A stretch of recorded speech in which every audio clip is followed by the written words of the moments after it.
दोस्तों, हम सभी भारत में रहते हैं और हम सभी को ये पता है कि भारत एक लोकतांत्रिक देश है। यहाँ हर किसी को अपना अधिकार है, उसे हर चीज़ का अधिकार है। वो कहीं भी जाए, कहीं भी घूमे, कोई भी कार्य करे और किसी भी जाति धर्म को मानने वाले हों, हर किसी को स्वतंत्रता दी गई है। लेकिन आज हमारे देश में ऐसी स्थिति कायम हो रही है जिससे हम स्वतंत्र देश नहीं कह सकते हैं और हमारे देश के संविधान पे, हमारे देश के लोकतंत्र पे खतरा मंडरा रहा है। इसी के बारे में आज इस वीडियो में हम बात करेंगे और आपके सामने रखेंगे 3 सबूत, 3 फुटेज आपके सामने रखेंगे और इस फुटेज को देखने के बाद आप खुद ही समझ जाएंगे कि हमारे देश में इस वक्त क्या चल रहा है, हमारे देश का माहौल क्या है। लेकिन उससे पहले नमस्कार, मैं हूं गयासुद्दीन लसानी और आप देख रहे हैं SGL न्यूज डिजिटल। वैसे तो हम सभी को अधिकार है कि हम सभी इस भारत देश के रहने वाले हैं, इसके नाते हमें समान अधिकार मिला है। हम कहीं भी जा सकते हैं, कुछ भी कर सकते हैं। लोकतंत्र इसकी इजाज़त देती है, संविधान इसकी इजाज़त देती है। लेकिन इस वक्त जो हमारे देश के हालात हैं वो बेहद ही चिंताजनक हैं, क्योंकि आज के समय में जाति धर्म के नाम पर लोगों के जहन में जहर बोया जा रहा है और जाति धर्म के नाम पर लोगों को मारा पीटा जा रहा है, उसके साथ बदसलूकी की जा रही है और उसे प्रताड़ित भी किया जा रहा है। लेकिन आज इसके बारे में कोई बात करने वाला नहीं है और कानून भी कान में तेल देकर सोई हुई है और इंसाफ की जगह पे नाइंसाफ़ी बढ़ती जा रही है। खासकर ऐसे प्रदेश में जहां पर बीजेपी की सरकार है, उत्तर प्रदेश में ये तीनों घटना जो मैं आपके सामने ला रहा हूं, ये तीनों घटना उत्तर प्रदेश से जुड़े हुए हैं और तीनों घटनाओं में मुस्लिम महिलाओं के साथ, मुस्लिम बुजुर्ग के साथ और मुस्लिम युवकों के साथ इस तरह की घटना का अंजाम दिया गया है जो बेहद चिंताजनक है। इसमें सबसे पहली घटना जो मैं आपको बताना चाहूँगा ये उत्तर प्रदेश के अलीगढ़ के कोतवाली की है, जहाँ थाना में पासपोर्ट वेरिफिकेशन के लिए एक मुस्लिम महिला उम्रा करने के लिए जाती है। इस दौरान उसे पासपोर्ट वेरिफिकेशन करवाना होता है, जिसकी वजह से वो थाने पहुँचती है। लेकिन थाने में पुलिस वाले उसे धमकाते हैं, उसके साथ बदसलूकी करते हैं और उसके बाद उसे गोली मार देते हैं। सुनकर आप चौंक गए होंगे, लेकिन ये सच्चाई है। पुलिस वाले की गोली से उस महिला की मृत्यु हो जाती है और मैं आपको वीडियो के माध्यम से भी दिखाने का प्रयास करूंगा कि किस तरह से पुलिस वाले के हाथ से गोली चलती है और उस महिला की मृत्यु हो जाती है।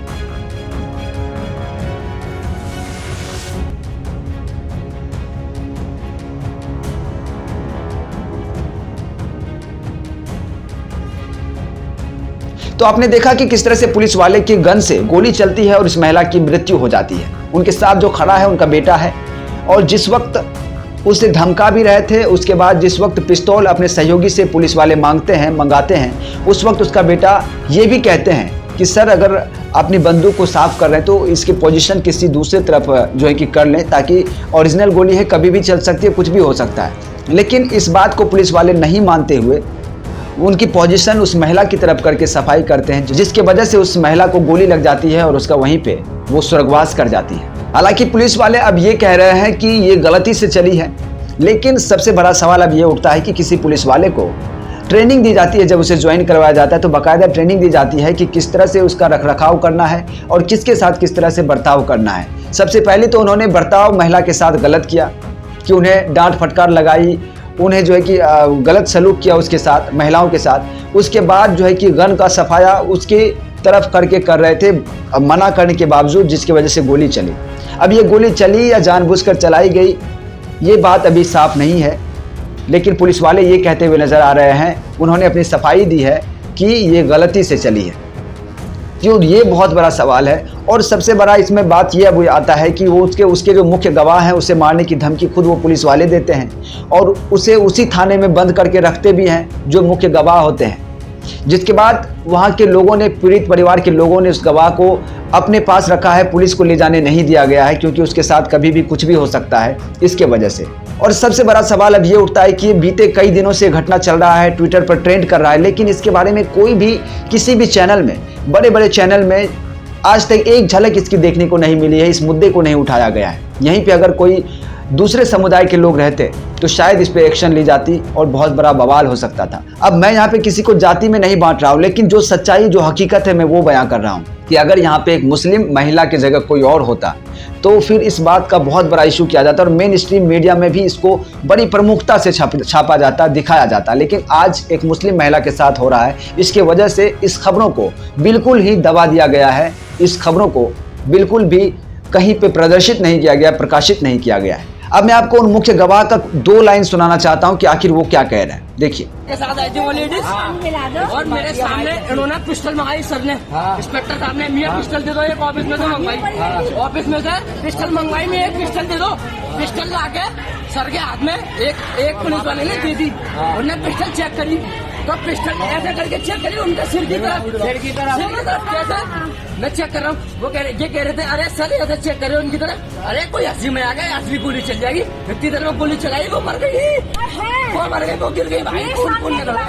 तो देख लिया आपने कि किस तरह से गवाह को धमकी देते हैं, उन्हें जान मारने की भी धमकी देते हैं कि तुम गवाही नहीं दोगे, उसे दबाने का प्रयास किया जाता है। अब ये बहुत बड़ा सवाल उठता है और इस पुलिस वाले पे क्या कार्रवाई होनी चाहिए, उचित कार्रवाई की जाने की मांग पीड़ित परिवार कर रहे हैं। लेकिन अब ये देखना होगा कि क्या उत्तर प्रदेश की सरकार में पुलिस वालों के ऊपर कार्रवाई होती है या फिर ये नहीं हो पाती है। अब दूसरा मामला जो मैं आपको पेश कर रहा हूं वो भी उत्तर प्रदेश से जुड़ा हुआ है। ये मामला उत्तर प्रदेश के सिद्धार्थनगर का है, जहां पर एक मुस्लिम बुजुर्ग के साथ मानवता को शर्मसार कर देने वाली घटना को अंजाम दिया जाता है। एक मुस्लिम बुजुर्ग को उसके मुंह पर स्याही लेप कर उसे उसके मुंह को काला करके गले में जूते का माला पहनाकर उसे सरेआम पूरे गांव में घुमाया जाता है, उसे सजा दी जाती है।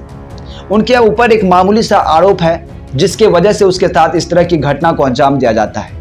अब मैं आपसे पूछना चाहूंगा कि किसी भी बुजुर्ग के साथ या किसी भी आम आदमी के साथ इस तरह की घटना को अंजाम देने वाले लोग, आखिर उसके ऊपर कार्रवाई क्यों नहीं होती है?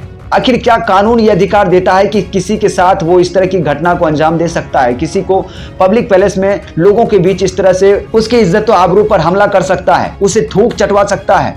आपको बता दें कि इस बुजुर्ग के साथ जो किया वो बेहद शर्मनाक है। पहले तो उसे थूक चटवाया गया, उसके बाद उसके मुंह में काली पोत कर उसे पूरे बाजार में, पूरे गांव में घुमाया गया और सब लोग सिर्फ इसका तमाशा देखते रहे, किसी ने इसे बचाने की कोशिश नहीं की। ये बहुत ही शर्मिंदगी के साथ कहना पड़ रहा है कि हमारे देश में लोकतंत्र होने के बावजूद भी, कानून होने के बावजूद भी इस तरह की घटना को अंजाम दिया जा रहा है। हालांकि इसमें 4 आरोपियों को पुलिस गिरफ्तार की है शिकायत के बाद, और अब उनके साथ क्या न्याय हो पाता है ये भी देखने वाली बात होगी। अब मैं तीसरा मामला आपके सामने लेकर आता हूं, क्योंकि मैंने आपसे वादा किया था कि 3 फुटेज मैं आपको दिखाऊंगा जिसमें आप ये खुद समझ सकते हैं कि आखिर मुस्लिम महिलाओं, बुजुर्गों, युवाओं के साथ इस तरह की घटना क्यों हो रही है। ये मामला, ताज़ा मामला बिहार के गया का है, जहां पे एक हिंदू युवक मुस्लिम युवकों को जो है कि उसे जय श्री राम के नारे लगवाते हैं। बड़े बाजार उसे कहते हैं कि जय श्री राम का नारा लगाओ, अगर हिंदुस्तान में रहना है तो जय श्री राम का नारा लगाओ। जो मुस्लिम युवक है उसके द्वारा ये कहा जाता है कि क्या हिंदुस्तान तुमने बनाया है, क्या हिंदुस्तान तुम्हारे द्वारा निर्मित किया गया है? तो वो कहते हैं कि हाँ, मैं हिंदुस्तान हूँ और हिंदुस्तान को हमने बनाया है और हिंदुस्तान हमसे है। इस तरह के खुलेआम सरे बाजार जो है कि नारा लगवाया जाता है। जो देश का माहौल है, मुस्लिम समुदाय के लोग डरे सहमे हुए हैं और इसके खिलाफ आवाज़ तक उठाने की हिम्मत नहीं करते हैं। और आवाज़ उठाए भी तो कहाँ उठाए, किसके पास जाए, क्योंकि कानून भी किसी का साथ, किसी मुसलमानों का साथ नहीं दे रही है। अगर कानून हर किसी को एक समान देखती तो इस तरह का आज नहीं होता, हमारे देश में इस तरह की माहौल, इस तरह की स्थिति कायम नहीं होती। ये अगर हो रहा है तो कहीं ना कहीं कानून आंख बंद करके सोई हुई है गहरी नींद में, जिसकी वजह से ये हो रहा है। और जिस तरह से मुस्लिमों के साथ इस तरह की घटना को अंजाम दिया जा रहा है, किसी से जय श्री राम के नारे लगवाए जा रहे हैं, किसी के चेहरे पे काली पोत कर उसे बाजार में घुमाया जा रहा है, किसी महिला को शूट आउट कर दिया जा रहा है। इससे तो अब यही लगता है कि मुसलमान इस देश में सुरक्षित नहीं है। और अगर मुसलमान सुरक्षित नहीं है तो इस देश के संविधान को हम कैसे जीवित समझ सकते हैं? क्योंकि संविधान तो हमें ये इजाज़त देती है कि हम सभी बराबर हैं, हम सभी को समान अधिकार है, कानून सबकी सुनता है, कानून सबको, कानून के नज़र में सभी एक समान है। तो फिर इस तरह की घटना क्यों हो रही है? आखिर इसके जिम्मेदार कौन है? क्या इन सभी को कानून इंसाफ दिला पाएगी या दिलाती है? क्या वाकई में सभी को इंसाफ मिलता है? ये बहुत बड़ा सवाल है जो मैं आपके ऊपर छोड़ता हूँ। आप इसको लेकर के क्या सोचते हैं, अपना राय कमेंट बॉक्स में जरूर लिखिएगा। चैनल पर नए हैं, चैनल को सब्सक्राइब कर लीजिएगा, बेल आइकन को दबाइएगा, वीडियो को शेयर जरूर कीजिएगा। मिलते हैं अगले वीडियो में, तब तक के लिए जय हिंद।